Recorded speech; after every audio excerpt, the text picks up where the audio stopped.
weekly seminar assignments. Today, we are very happy to have Mark Rudelson from University of Michigan. He's going to tell us about the nodal domains of GNP graphs. Go ahead, please. Thank you very much, and thank you for the opportunity to speak. This is based in part on a joint work with Han Huang, formerly from University of Michigan, now from Georgia Tech. And I don't have to introduce GNP graphs, but I have to say what nodal domains are. So this notion comes from geometry, and assume that M is a compact smooth manifold. And if we have a Laplacian on it, we can consider an eigenfunction corresponding to some eigenvalue. And nodal domain is just a connected component of the set where the eigenfunction is positive or negative. And this is a classical object in geometry. So the standard questions are the number of nodal domains and its dependence on K, the number of the eigenvalue, and the geometry of those domains. So let's take the most primitive example. Our manifold is an interval, and the Laplacian is, of course, the second derivative. We'll take Dirichlet boundary conditions, and then the eigenfunctions will be signs. So the first eigenfunction is always positive. We have one nodal domain. The second has two nodal domains, the third three, etc. And this is a general picture. In general, for a manifold, the number of nodal domains increases regularly. And Courant proved that the number of nodal domains of kth eigenfunction of the Laplacian doesn't exceed k, and it usually increases. A similar notion can be introduced for graphs. And it was considered first by Linial.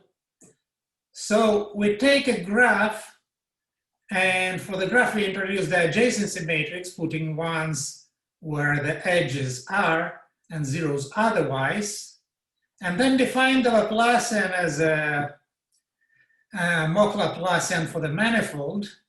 So we sum up the values of the function for all vertices, for all neighbors of U, and subtract the value at U itself multiplied by the degree of it. So it's the adjacency matrix minus the degree matrix, the diagonal matrix with degrees on the diagonal. And Dekel and Lineal proved the surprising fact that for a graph, unlike for a manifold, the number of nodal domains doesn't grow. It stays uniformly bounded regardless of the number of the eigenvalue. And moreover, later Arora and Bhaskara improved it, first by relaxing the assumption that P is a constant, and second, this bound for the number of nodal domains turned out to be exactly 2. Of course, it's true only for non-leading eigenvector. The leading eigenvector has only one nodal domain. And then Lineal put forward a whole program of studying nodal domains. So to say geography of nodal domains. Let's view the positive nodal domain as Earth, the negative as water, and then we can ask all kinds of questions. For example, what's the distribution of heights, the distances to the shore, what's the length of the shoreline, etc. And the main tool in studying all these questions is the delocalization of eigenvectors, of random matrices. So what is it? Let's take a Gaussian square random matrix, either full IID or IID symmetric. both ensembles are invariant under rotations, and an eigenvector, being a function of a distribution of a matrix, will be also invariant under rotations, so it's uniformly distributed over the sphere. And if we believe in the central limit phenomenon, a large matrix should behave like a Gaussian one. So for a large matrix, the eigenvector should be approximately uniformly distributed. This is the delocalization, and we can quantify it in various ways. The most classical one is the L-infinity delocalization. If we take a unit vector uniformly distributed over the sphere, its coordinates are of order 1 over square root of n up to a logarithmic factor with high probability. And this is true also for a unit eigenvector of a large matrix. This was proved for symmetric matrices by Erdős, Knowles, Yao, and Yin.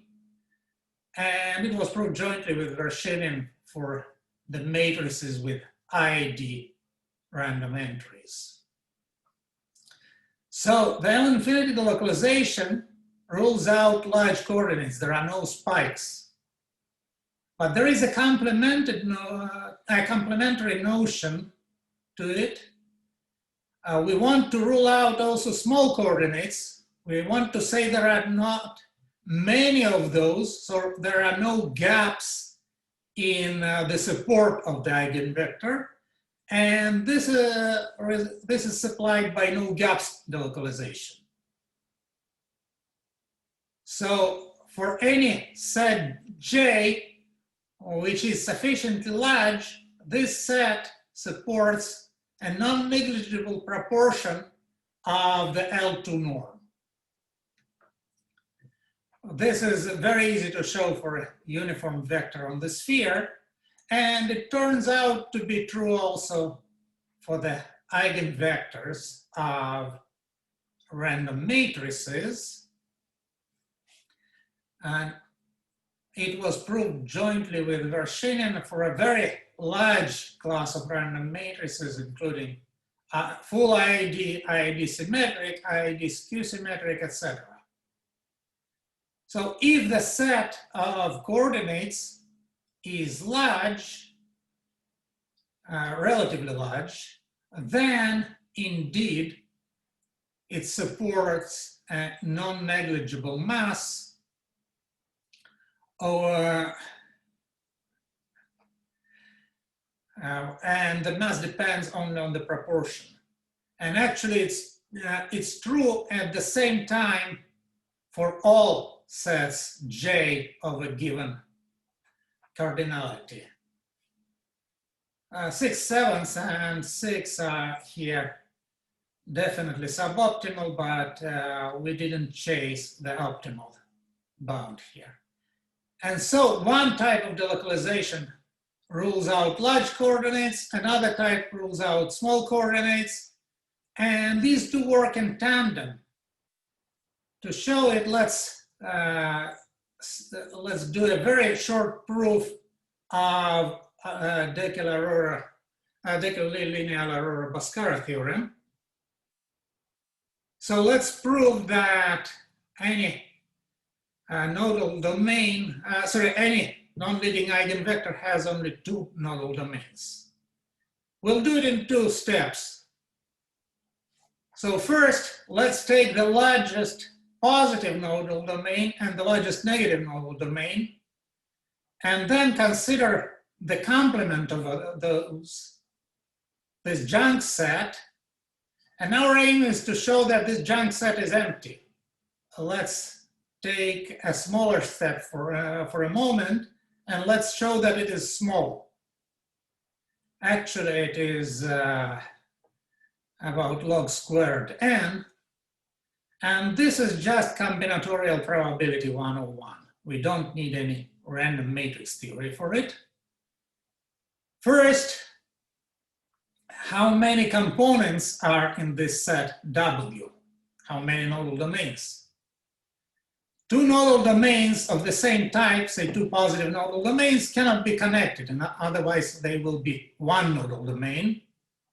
And if two sets are not connected, then one of them should be small, of order log n. So all the sets, all the nodal domains here are of order log n. And how many are those? Let's consider only positive nodal domains here and take one point, one vertex from each nodal domain. They are not connected, so we form an independent set. And the cardinality of an independent set is also of order log n at most. We have log n nodal domains. Each of those contains at most log n elements. So we have a total of log squared n. Why can you make the second assertion? Is it probabilistic? Yeah, this is also elementary probability. You just calculate the probability that a given set of vertices is independent and use a union bound. I meant actually the first bullet point. The same. You just assume that there is there are two large not connected sets, and evaluate this probability, then take a union bound. So this is all elementary. This doesn't require any random matrix theory. Next, so we got this, and for simplicity, I'll assume that P is constant in order not to carry it through the argument. And then the junk set is of the logarithmic order, polylog order. Okay, assume that it's not empty. Take a vertex in it, and suppose that the coordinate corresponding to this vertex is negative. Then this vertex cannot be connected to negative nodal domain, because otherwise it would be absorbed there. And then I'll write what the fact that X is an eigenvector means, and I'll read only one row of this equality, the row corresponding to W. So lambda times XW is the Wth coordinate of this product. So what is this product? It's the sum of coordinates of all neighbors of W. And the neighbors can be in the positive nodal domain, or they can be in the junk set. They cannot be in the negative nodal domain, as we saw a moment ago. But this allows me to estimate the first term in this equality. It is bounded by the absolute value of W times the maximal coordinate, plus the second term, which I can bound in a similar way. I take the number of terms and multiply it by the maximal coordinate. So what do we have? Since it's a non-leading eigenvector, lambda is at most square root of n. This is very small, it's polylog order. And we have L infinity delocalization. This L infinity norm is polylog over square root of n. Square root of n cancels, I get a polylog. And if I know the sum, I can estimate the second, the L2 norm. The L2 norm is bounded by, the sum of the squares is bounded by the sum times the maximal coordinate. And again, I use the L infinity delocalization. This sum is polylog. This is polylog over square root of n. I got polylog divided by the square root of n. Fine, but this would contradict the null gaps delocalization, because this set on which I am estimating the L2 norm is large. And large means proportional to n. May I ask, how do you know that the leading eigenvalue is bounded by square root of n, and also how do you know that there is at least two domains? How do we know that the non-leading eigenvector value is bounded by the square root of n? Because we can subtract a matrix of rank 1, and then the entries will be centered, and for the centered entries, we'll have a bound square root of n on the norm, so on all eigenvalues. What was the second question? How do you know that there is at least two domains? Again, it's a non-leading eigenvalue, so the eigenvector should be orthogonal to the leading one, and the leading one is almost 1, 1, 1, 1 vector. So the sum of the coordinates should be about 0. Okay. Okay. And now if you look at these two numbers, Cn and n to the negative 1/2, we see that I have a lot of room. And this room means that in all this story, I can relax the condition that P is constant. Mark, when they proved this theorem, the no gaps delocalization result wasn't out there yet, right? Right. Did it make things much more complicated, just out of curiosity? Not much more, but more complicated. They had an ersatz notion for it. Okay. Okay, and the same idea allows to show that if P is large enough, then with high probability, any vertex in the positive nodal domain is connected to many vertices in the negative nodal domain. And the similar thing happens for negative nodal domain. So everything is connected. There is no non-trivial geography. There are no heights, and informally, a GNP graph is a swamp. So the whole program at this point falls apart. Then there is another natural question. Let's take an eigenvector. Let's take its positive and negative nodal domain. We know that there are one of each. And if the things are fair, they should have approximately or almost exactly the same size. So,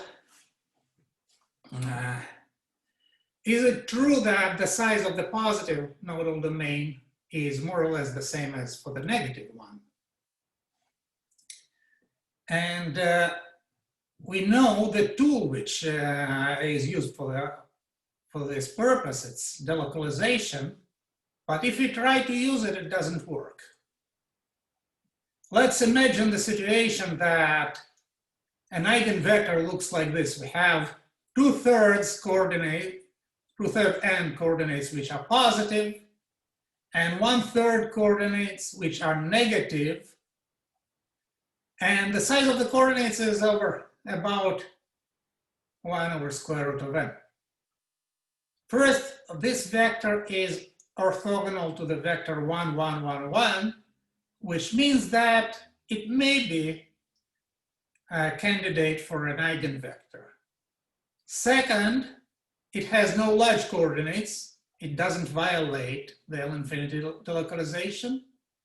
And it doesn't violate the no gaps delocalization either, because it has no small coordinates. So delocalization is not enough. Nevertheless, one can prove that for any non-leading eigenvector, the nodal domains have the same size. And there are two theorems referring to intermediate eigenvectors and to extreme eigenvectors. The intermediate ones are called bulk, the extreme are called edge. So let me start with the bulk one. Here I suppose that P is, say, of the power type, and I consider eigenvector which is not the first one, far from the first one and far from the last one. But how far is in my hands? And then the nodal domains cannot be larger than 1/2 plus epsilon n with any significant probability. The second theorem refers to the edge case, and the formulation is almost exactly the same. It's the same up to small details. First here, I'll assume more about the probability. It's a constant. And then I'm dealing with an edge. So the eigenvector corresponds to the eigenvalue, which is either one of the first ones, except the leading, or one of the last ones. And then the size of the nodal domain cannot exceed 1/2 plus something smaller times n with any significant probability. These theorems look like twins. The proof has absolutely nothing in common. And let me talk now about the proof of the bulk theorem, because it's a little more unorthodox from the random matrix point of view. Okay, so first a very high level idea. We want to show that the nodal domains are balanced. They have the same number of vertices, which means that if we sum the signs of the eigenvector, we should get something much smaller than m. This can be derived from Markov's inequality. If I square this random variable and take the expectation, this should be much smaller than n squared.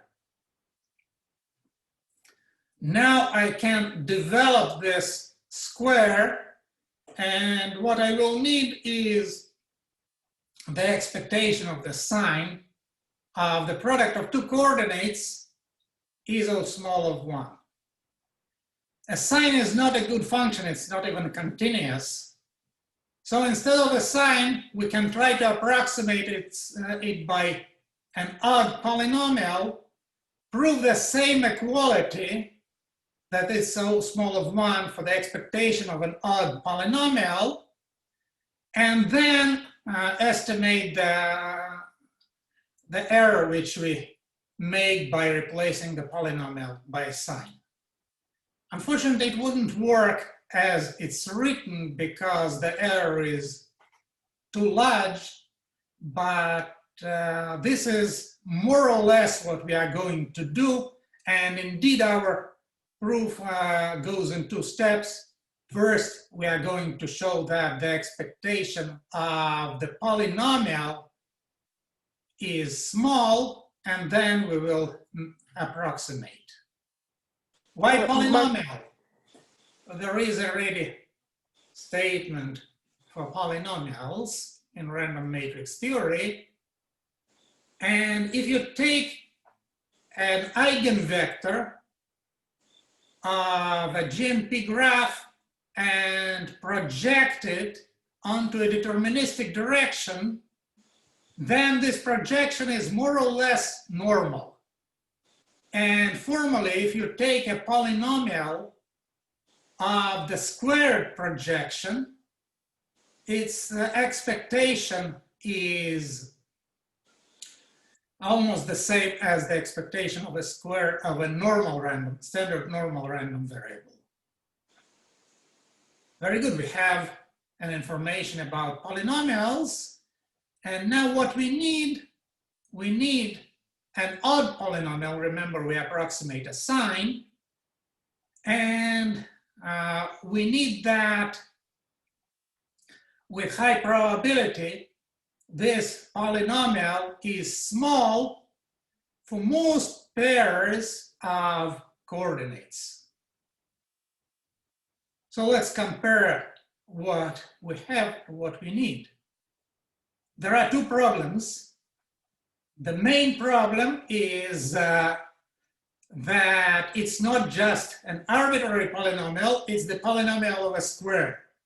And a polynomial of a square is hardly an odd polynomial. And a secondary problem, this is not any projection, it's a projection orthogonal to the vector 1, 1, 1, 1, which plays a special role for graphs because the adjacency matrix has non-zero expectation, and this is the eigenvector of the matrix of expectations. Okay, so now we have this condition and we need an odd polynomial of the product. So we start with the polynomial of one variable, we go down to the polynomial of one variable, but on the way we have to pass through the polynomials of 4 variables and then of 2 variables, and finally we'll go to 1 variable. So the first step is getting rid of this Q. Let's take a vector Q with a small support, the support less or equal than 4. Of course, a general vector like this is not orthogonal to 1, 1, 1, 1, but it is almost orthogonal. And we can use this fact to make an approximation. And it turns out that we can extend this inequality for the vectors almost orthogonal to Q. Of course, 4 has no specific role here, but it is 4 variables will be needed for our argument.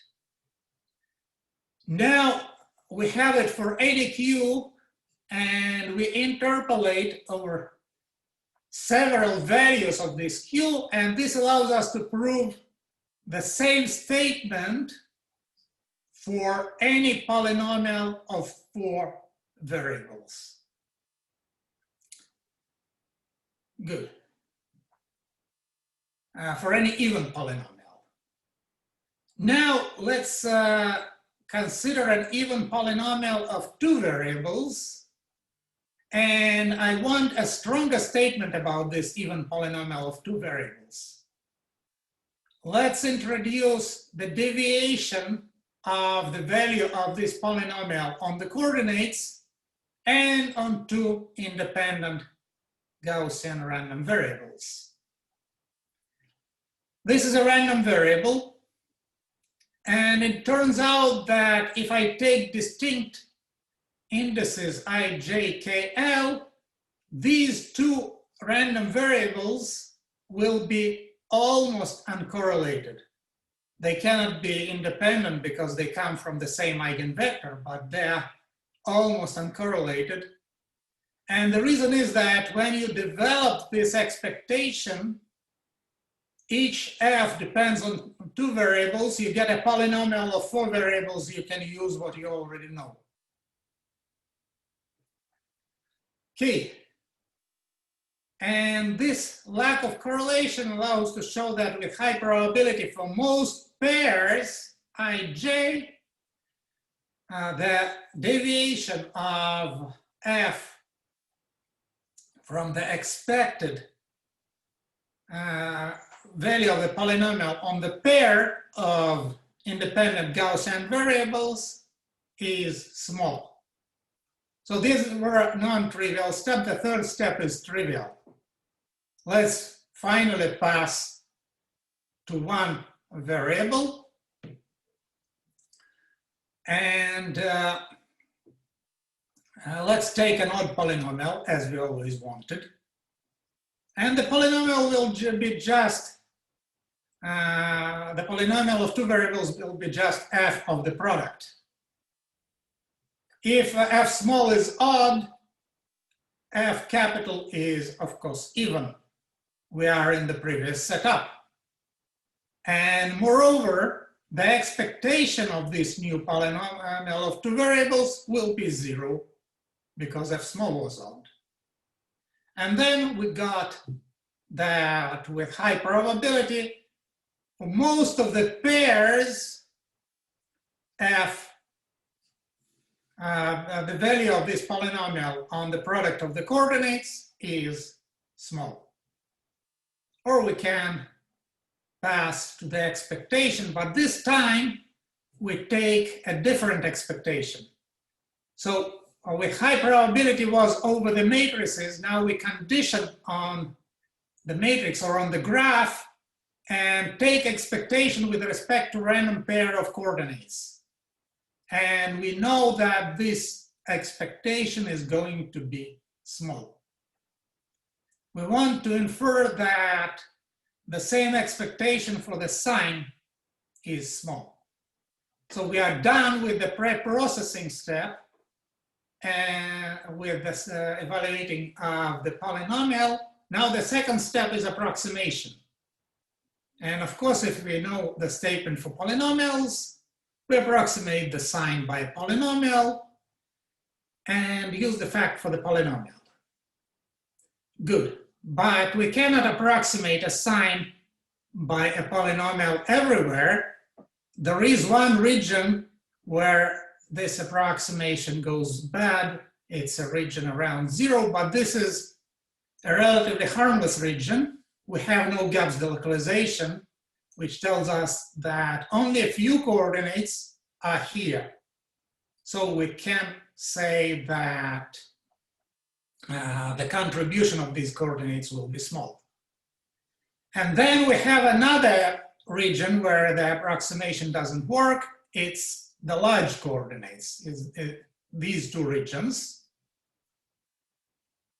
And the intermediate area where the most coordinates live, this here we use uniform approximation and just replace the value of the polynomial by the value of the sign. So we have to take care only of these tails, and we have to count the contribution of the coordinates, but we can replace it with the L2 bound with respect to the distribution of the product of independent Gaussian random variables, again recycling this argument about the evaluation of approximate normality. Okay, but if we look at these requirements, they are conflicting. We have to make the contribution of large coordinates small to make the error small. And this is very easy to do. We know that the coordinates are over a square root of n. So if I push this r capital to the right, the contribution will be smaller and smaller. But if I do it and I push r to the right, I have to keep the uniform approximation on this intermediate interval. And for this, I need a higher power of approximating polynomial. But this higher power means faster increase of the tail. And it means that this puts more weight on the large coordinates. So the main part of the argument is to see how to satisfy both conditions at the same time. But if you look at this, At this moment, we leave the realm of probability and the problem becomes purely analytic. We have a function sine, we have to approximate it in two norms, and the norms are given. This measure mu is a fixed measure. First of all, let's get rid of this small interval. We can convolve the sine with the nice function so that the convolution will be smooth and we will not commit a large error here because of no gaps delocalization. So instead of approximating sine, we will approximate the smooth sine. How do we approximate it? We need uniform approximation on compact sets, and at the same time we need L2 approximation with respect to the given measurement. So we have two normed spaces. Instead of them, we would take one normed space, of course, and try to approximate in this normed space. The most direct way is to take the sum of the L infinity and L2 norm. This captures all this information, but it is not very helpful because you don't know what to do with this norm.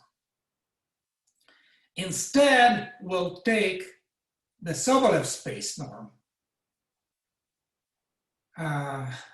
with one derivative L2 type Sobolev space norm, but not the standard Sobolev space. We'll take it with different measures, eta 1 and eta 2, and these measures are in our hands. We can choose them as we wish. So how to? And then we introduce this space and we will prove that odd polynomials approximate the smooth sine in this space. So what do we need from these measures? The first thing is that we want to control the L2 norm, and this means that the measure mu1 should be greater than the measure mu. This already shows that eta 1, sorry. Eta 1 cannot be a nice measure. The measure mu has a singularity at 0. Eta 1 would inherit it. Then the second term, the Sobolev term, will be used to derive uniform approximation. And so we will try to choose eta 2 to get a nice control on the L infinity norm. This is available through Gilder. Okay, and now we need to choose this eta 1 and eta 2 to guarantee that the approximation is possible. And here we have all the tools of analysis available to us. First, this is a Hilbert space. And so if the approximation is impossible, we can find an orthogonal eigenvector to the space of odd polynomials, which has a non-zero inner product with our f. And then we can play with the Fourier transform. And this indeed yields the result. Okay. I'm not going to talk about the proof of the edge case. This is more technical than that, but let me finish with a few open problems. Mark, yes. Can I ask? Didn't the argument you just show basically prove that the empirical distribution of the eigenvector is approximately symmetric around 0? Because instead of taking sine, you could do, you know, any like any indicator of interval minus its negative, and it would work more or less the same, no? Yes, I think so. I just didn't know that this is an interesting question. I mean, it's stronger than just being Yes, balanced. yes, you're right. Okay.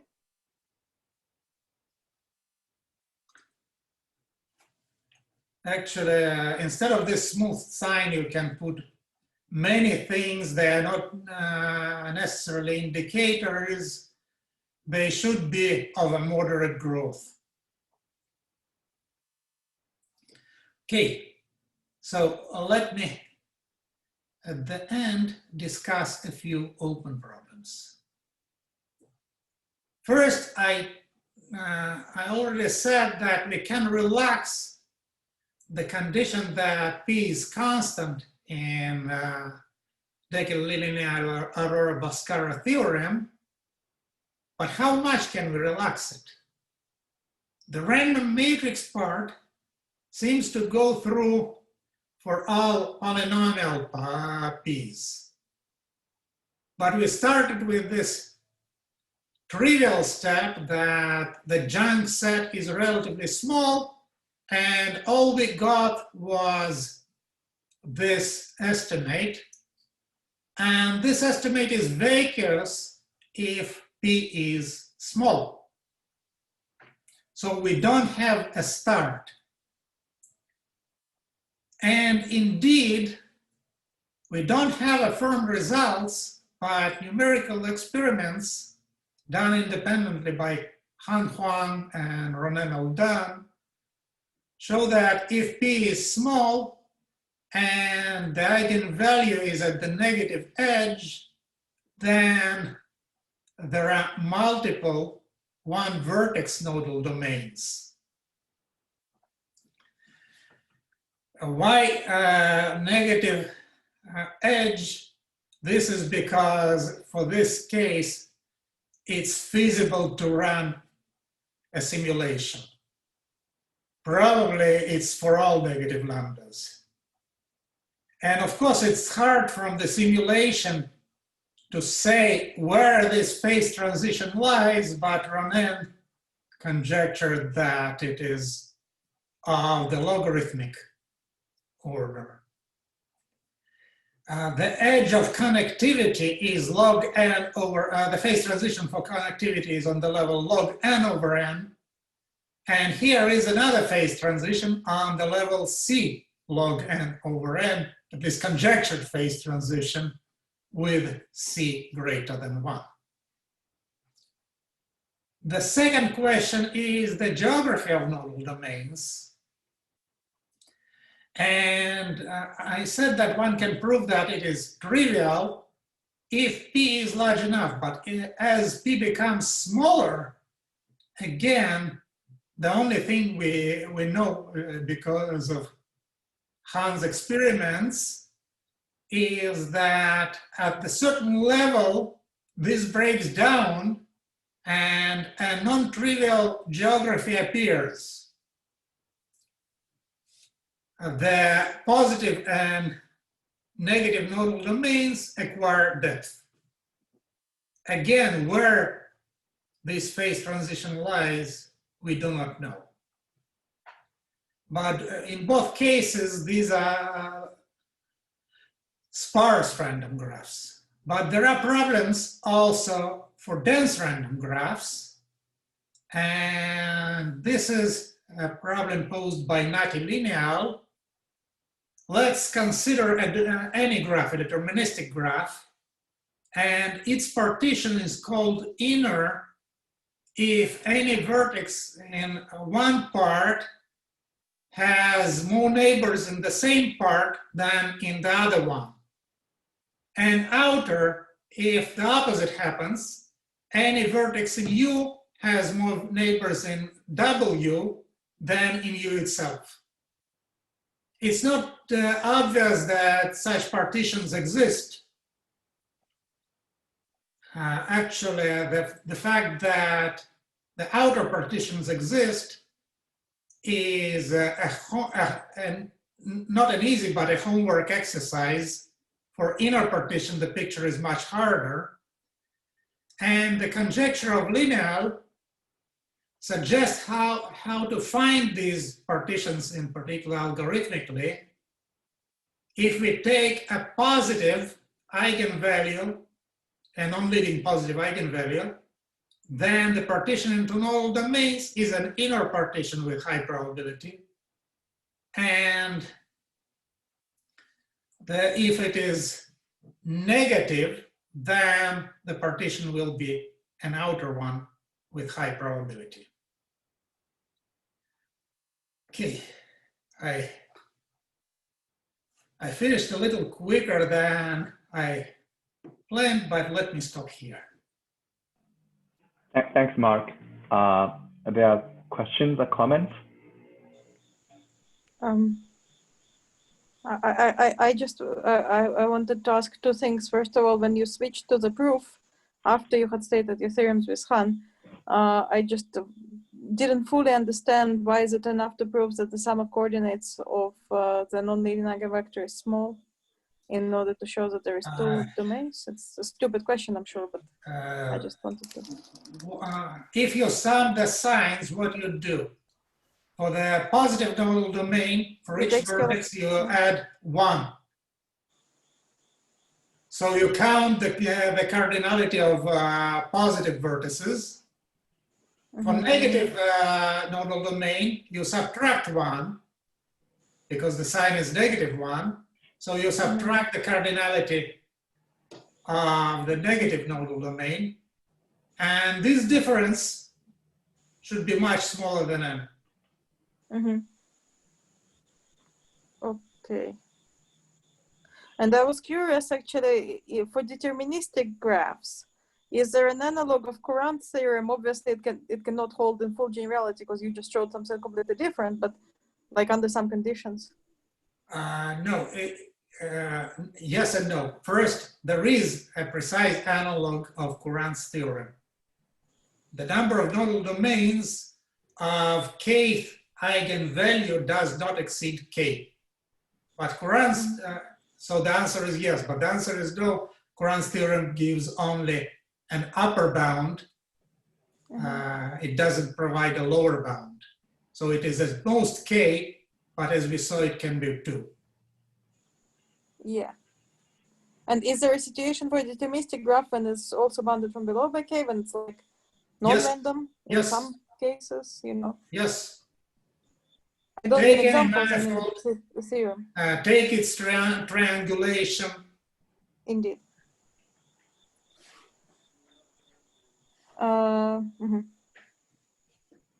So there is no theorem that says if a graph is like that, like that, like that, I don't know, maybe embeddable into a manifold, but. No, and it would be interesting to know what property is behind it.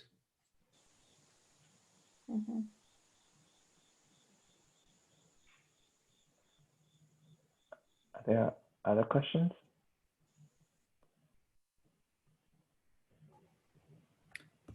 Has this been studied for other models of random graphs? Like, for example, ones with more sort of geometric... So far not, but this would make sense. And here I'm going to press pass on Ronen Zentzwil's territory. There are work of Eldan, Raz, and Schramm on Bray's paradox that adding a random edge to the graph can decrease the spectral gap. And this is, they proved that it is true with a constant probability for a GMP graph. This is rather counterintuitive because we are going towards the complete graph, and the complete graph has the largest spectral gap. And the reason for this was Bray's paradox that in civil engineering, that if you add a highway to an existing highway system, you can increase the congestion. Fan Chang suggested to model this situation by saying that a highway network is a graph, a GNP graph, and the congestion is measured by the spectral gap. The second thing is very reasonable because the spectral gap is responsible for mixing of a random walk, for relaxation, or for more precisely. But to model the highway system by a GNP graph is a little far-fetched.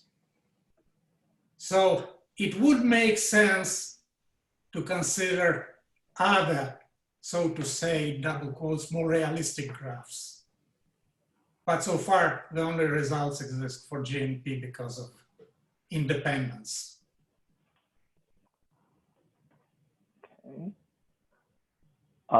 I'm a bit curious, what drives you to bound the first moment by the second?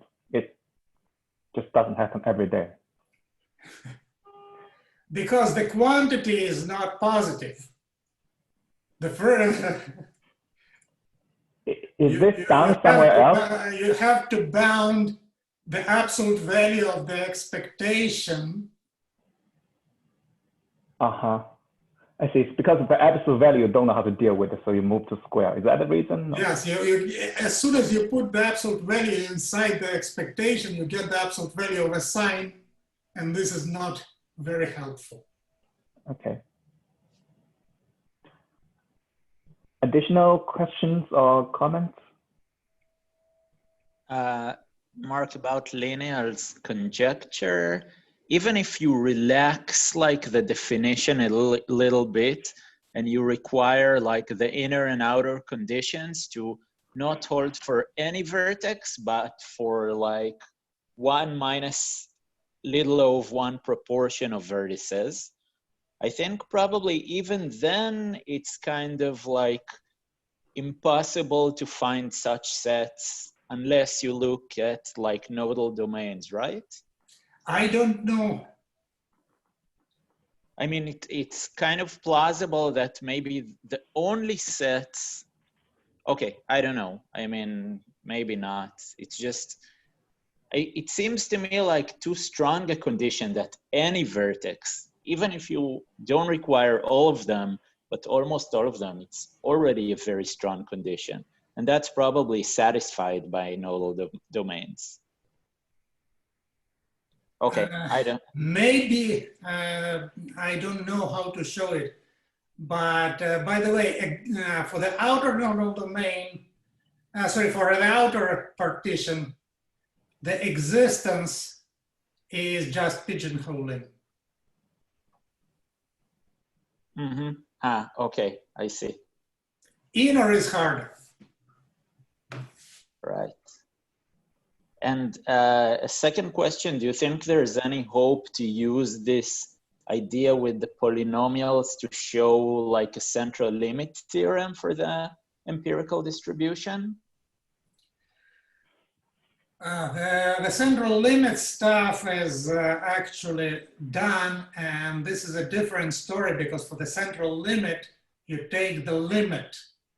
You are not right. interested in quantitative estimates and quantitative estimates, and there are very strong, much stronger results in this direction, so-called quantum unique ergodicity of Bourgade and Yau.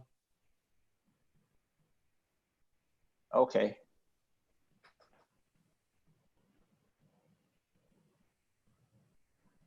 Okay. More questions or comments?